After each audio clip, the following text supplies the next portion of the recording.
Hello fellow business owners at sa mga nagbabalak palang magkaroon ng sariling negosyo. Isa na namang siksik sa tips at mga payo ang inihanda ng aming programa sa umagang ito. Kaya naman, wag na nating patagalin pa. Mula dito sa Burst Creative Studio, ito po si Miss A. At ito ang Negosyo Goals, ang gabay sa pagtupad ng inyong pangarap.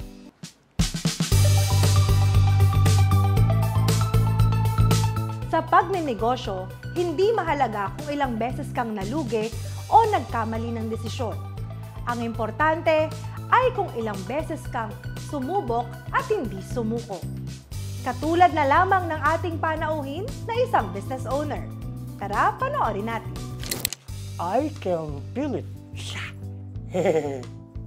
Kayo gulat. Kayo nagtataka. Mukha ko, buhay pa. Hindi ako si Rene Requestas. Ako si Gilbert Chitae Orsini. At your service.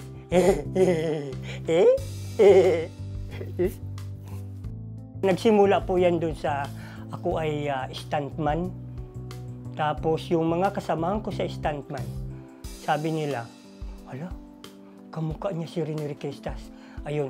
Tapos ako, kasi noon, buo pa yung ngipin ko, buong-buo pa yan. Bawat ensayo namin ng Sunday, yun na naman, oy, nandyan na si Rene Requestas, sabi, Rene Requestas, tol, gayahin mo si Rene Requestas. Tapos ngayon, ngumingiti lang ako, hindi ako parang isip ko, niluloko nila ako, pero parang nag-iisip ako. Tapos, wala, pinapabayaan ko lang sila, ganun lang sinasabi nila sa akin. Yung mga sinasabi nilang, kamukha ko si Rene Requestas. Madaling araw noon, may pintilpin na itim, buo pa yung ngipin ko, buo yan. Tapos ang ginawa ko, nagkuha ako ng pintilpin na itim, yung walang tao, kasi baka may makakita sa akin, bang sabihin, alam mo naman sa pagmarami ko, nasisiraan ang ulo, kung ano ginagawa. Naglagay ako ng itim dito, itim dyan. Tapos gumanon ako sa salamin. Ganyan-ganyan. Tapos gumaganon ako, ginagaya ko si Rene Requestas. Doon na nagsimula. Parang nagtinim mo siya. Hawig ko ng konti. Kinaumagahan, nag-ikot ako dito sa amin kung saan yung pabunutan ng ngipin. Doon na nagsimula yung pagiging Rene Requestas ko. Ayun.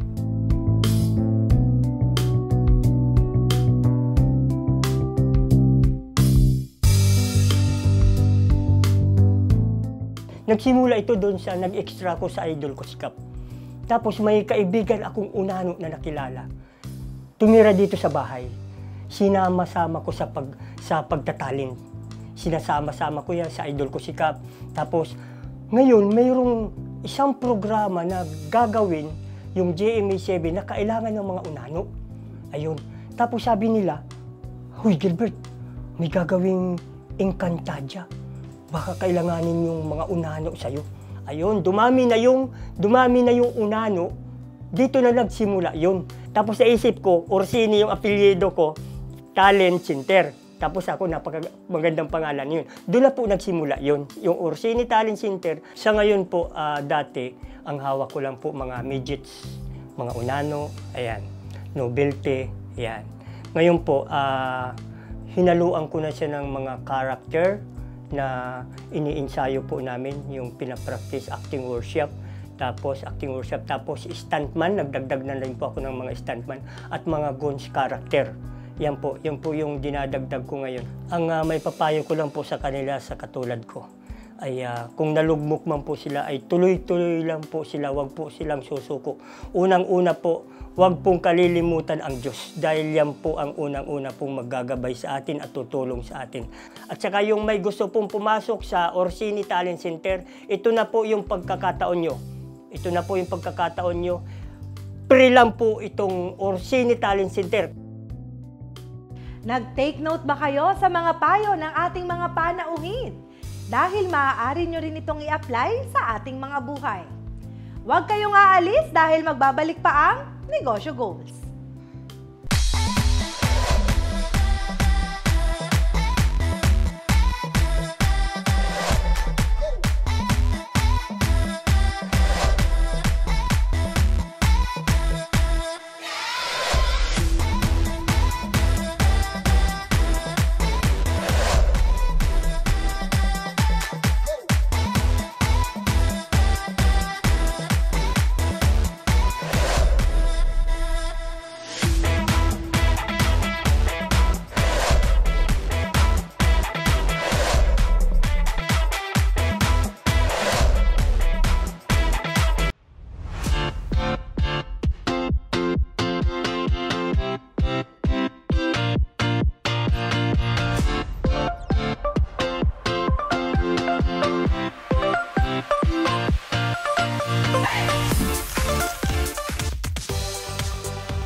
Welcome back mga ka-NG!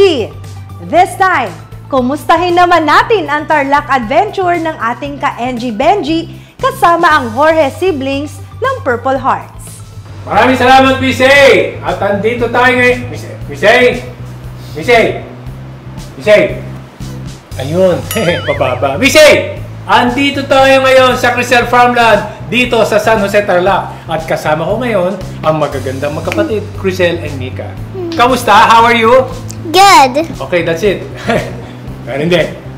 Sila ngayon ay dito at magluluto sila ng isang Ilocano dish na ang tawag, Mika, ay?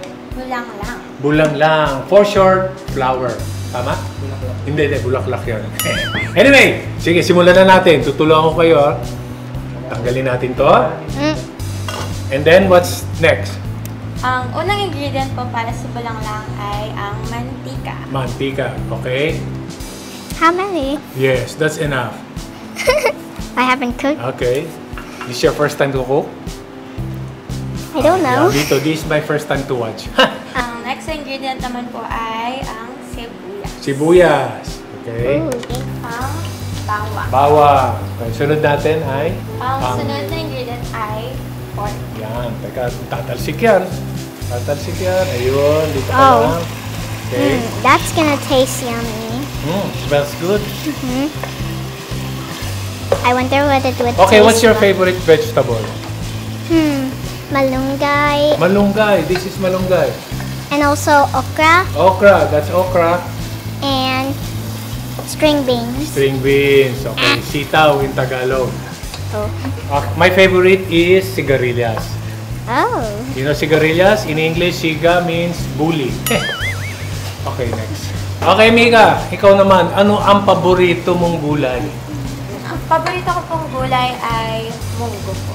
Munggo. Naku, gusto ko rin sana yun. Pero huwag muna ngayon. Pero masarap yan.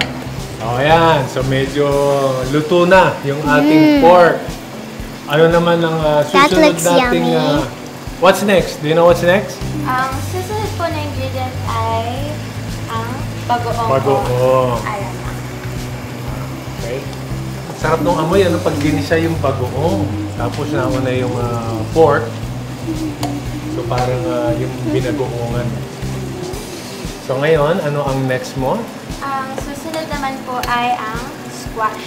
Squash. You put it in there, that's so much. Do you like squash? I'm gonna see I would like it or not. It's like a potato. Sunod naman po ay what? Water. Sige, ikaw na. Baka mabigat yan. I don't want. Ang susunod naman po ay ang eggplant. Eggplant. Okay. Be careful.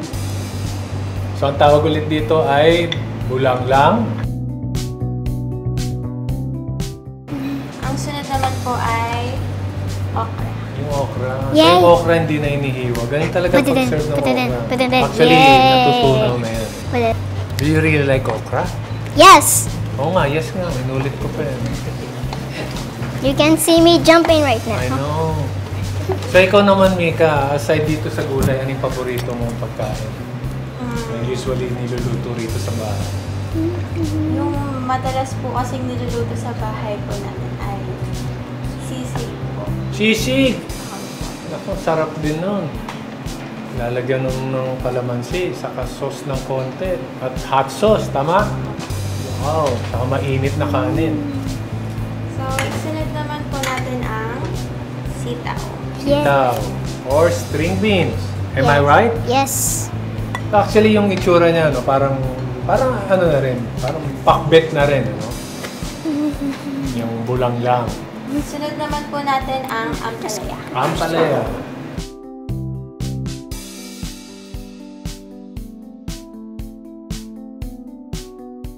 Ang susunod naman po ay ang sigarilyas. Sigarilyas. Yan yung paborito ko. Masarap din yan sa sinigang. Sinigang na baboy. Tatandaan ko yan. Lola ko. Lagi may sigarilyas. So So, Mika, lagi ka bang nagluluto madalas or Madalas po. madalas? Ang susunod naman po ay Malunggay. Malunggay, yan ang isa sa pinaka-healthy na gulay.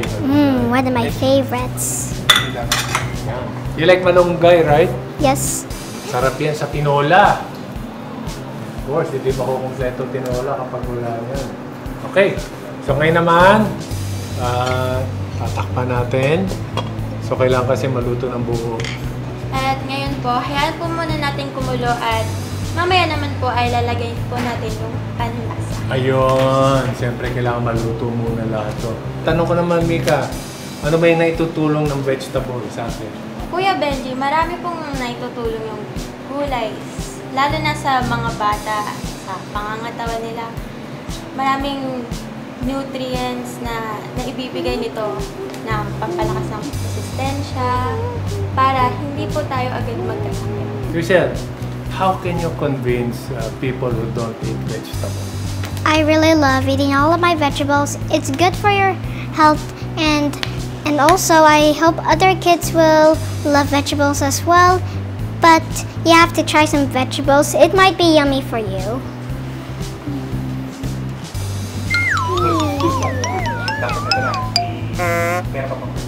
Kuya Benji, malapit na pong maluto. Oras na po para ilagay yung pampalasa or yung seasoning. Okay, seasoning. Okay, Chriselle, can you do the honor? Yep. There you go. There you go. Okay. Ooh, So yan na yung pinakahuli, yung seasoning natin, yung pampalasa. Sarap nung amoy ah. So are you excited?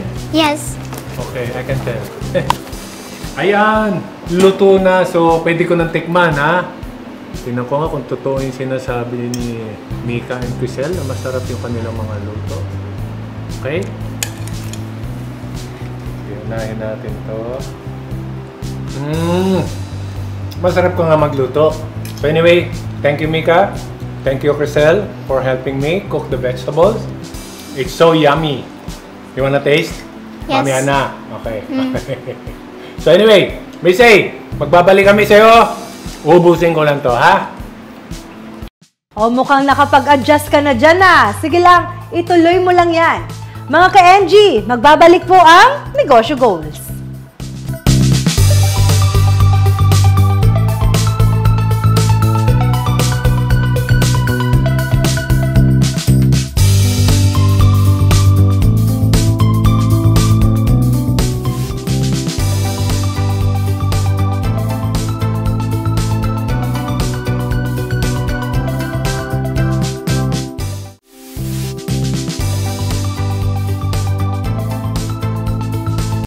Mahirap, pero very rewarding journey ang pagkakaroon ng negosyo.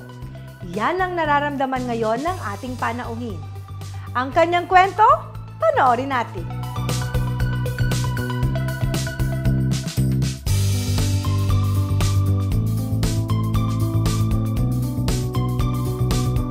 Thank you so much, Miss A! Andito tayo ngayon sa Pandacan, Manila, sa Bon Aparte Cafe. At kasama ko si Miss Maui, na dating taga-Viva. Hindi, ibang Maui yon. Okay, si Maui Beltran. Okay, so ngayon, ito na, itatanong ko sa Maui. Maui, bakit Bon Aparte ang pangalan nitong shop? Okay, kaya po Sir Bench, Bon Aparte Cafe, it's a new born idea po for new business like as a milk tea po. Bon Aparte as tea. Okay. Okay, paano naman nagsimula itong Bon Aparte? Opo, kasi before po, I was a former employee. Then back then, nag-resign po ako. Kaso nung time na yun, bigla naman nag-pandemic. So, we started online business sa mga milk tea, ganun po. Kasi yun po yung parang swak sa market during that time. So ngayon, hulaan ko lang pero obvious naman, kaya Bon Aparte, ito ay kinuha sa salitang Bon Appetit. Yeah, Bon, it's meaning masarap, good, Tapos, bago. Kaya yan, ang dinagdagan nyo, Bon Aparte, tapos nagkaroon ng cafe. Yeah. Diba? Kasi we serve, mga food, mga ganun po. Okay, bago natin simulan dito sa loob, yung labas muna. bakit ito yung napili mo? Kasi yung design niya, sa Europe okay lang to eh. Pero parang triangle, tapos daanan ng mga sasakyan. So bakit dito? Opo, strategically, ano po siya, located po siya, kung mapapansin niyo po, sa East Zamora, tsaka sa President Quirino. So, malapit po kami sa mga schools. Chinek po muna namin yung community. So, malapit kami sa schools, sa hospital, sa market, sa mga churches. Okay po yung community niya. Kaya po, ito po yung nagustuhan namin location. Corner po, visible po siya sa lahat. Nagki-cater kami ng mga event like birthday party, baptismal, mga bridal shower, baby shower. Satisfied ka ba? From the time na nag-start ka during pandemic until now, dito sa negosyo?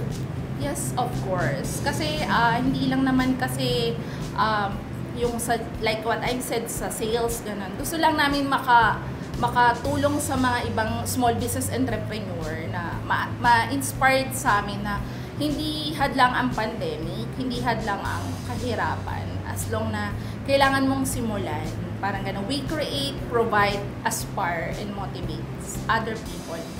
Maraming salamat sa iyo at Apo.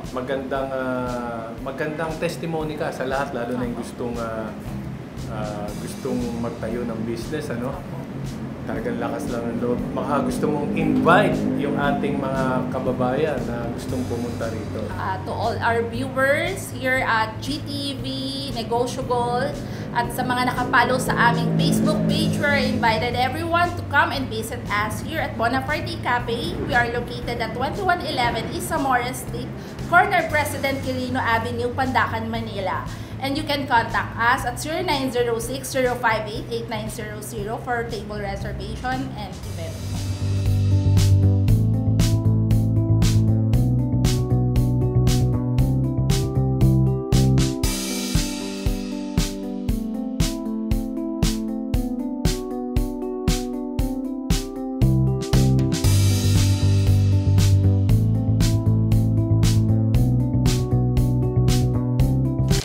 Mga ka-NG, gusto niyo bang manalo ng negosyo package mula kay Tatay Alvin ng Bodega ni Tatay?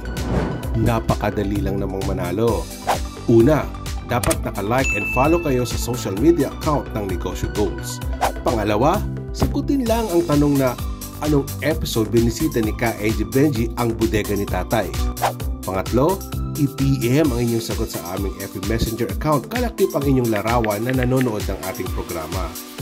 Pang-apat, tumutok lang sa mga susunod nating episode para sa pag-anunsyo ng mananalo.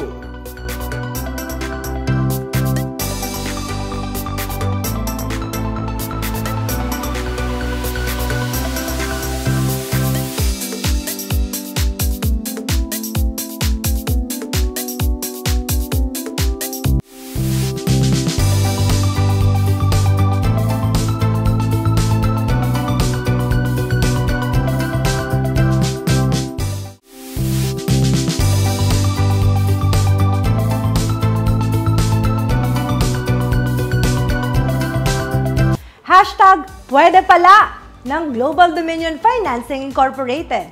Ang iba pang detalye, panoorin natin. Sa ngayon, meron na akong sariling bahay. Meron na akong 2 sasakyan with the help of Global Dominion. So, pwede pala na sa early age ko, makamit ko na yung mga dreams ko. So, nagpapasalamat talaga ako sa Global Dominion dahil napasok ako dito.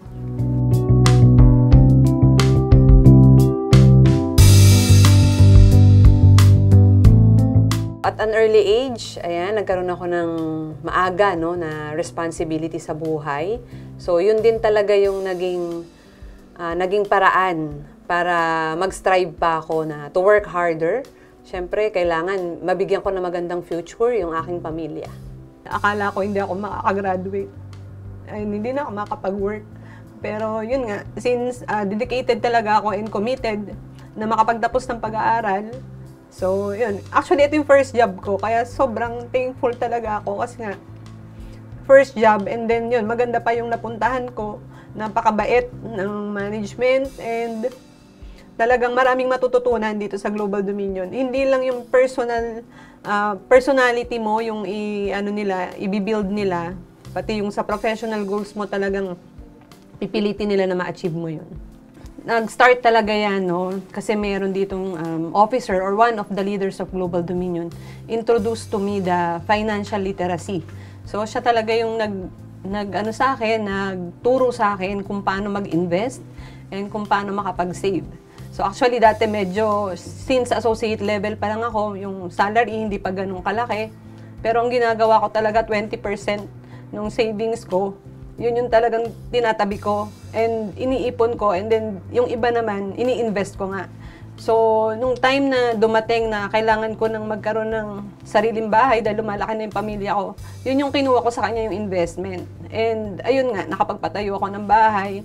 Alam kong medyo kulang yun, so meron ding partner bank ang Global Dominion. So, tinulungan din kami mga employees para makapag-loan and para matupad yung pangarap namin. So, with that, nakapagpatayo na nga ako ng sarili naming bahay. So, I started in 2003 as loan processor. And then, after 3 years, na-promote ako as loans confirmation head. And nag-handle ako ng loans department. So, for almost 20 years, yan, I'm handling the loans department. Pero now, meron akong bagong opportunity na binigay ng management sa akin. And yun is ang pag-handle ng isang division, which is the real estate mortgage division. For 20 years in operations as loans department head, then na-transfer ako sa sales. So, different field talaga. So, yung challenge sa akin doon is on how to contribute sa sales ng Global Dominion. And may mga rejections talaga ako na experience. Kung talagang may goal ka sa buhay, alam mo na ito yung kailangan kong gawin. Yung family ko, syempre sila talaga yung dahilan kung bakit nagpupursige ako magtrabaho. And sila, yung future nila, yun ang iniisip ko, yung future ng 4 na anak ko.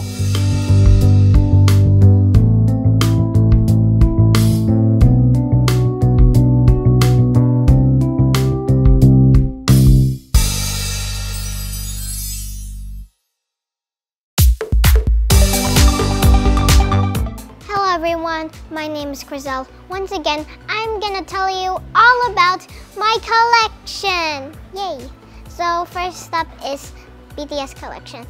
I have BTS toys and BTS drinks, so many BTS stuff, and I even got the BTS world from one of my favorite games, BTS Island.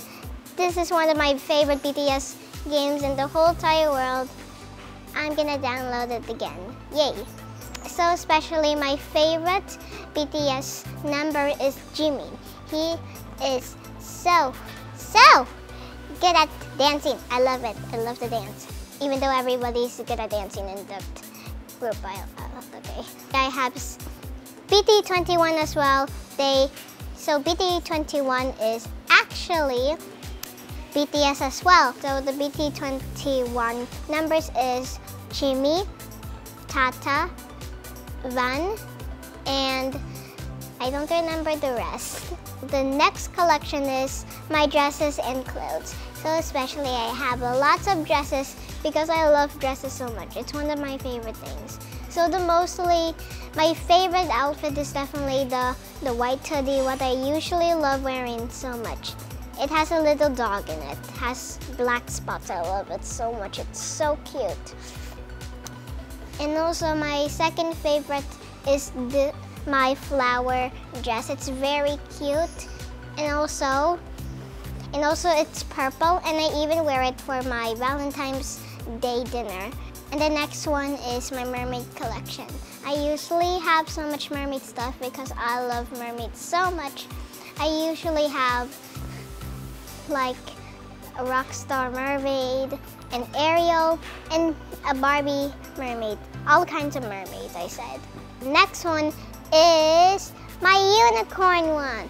I love unicorns. It's one of my favorite animals, even though they don't exist. And also, I even have a yellow unicorn plushie, which is so cute. I love that so much. I don't really remember when I buy it though. And also, I got lots of unicorn stuff. I even have a unicorn purple outfit. It can change colors as well. Now I'm gonna tell you my collection of bags and shoes. So first up is the bags. I have so much bags. So especially if you don't know me that much, I love Sanrio so much. My favorite characters are Kuromi and Cinnamoroll. And speaking of Cinnamoroll, I have a Cinnamoroll bag that has a little bow on his head. And also I got a pink bag that has a bow. And I have a purple bag, of course, has yellow butterflies. I like it. And next one is the shoes. I usually have sandals. And my favorite shoe is definitely this purple heel. I love it. I usually love my rainbow heel and my purple heel.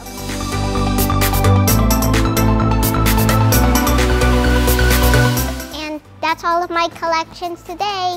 Bye!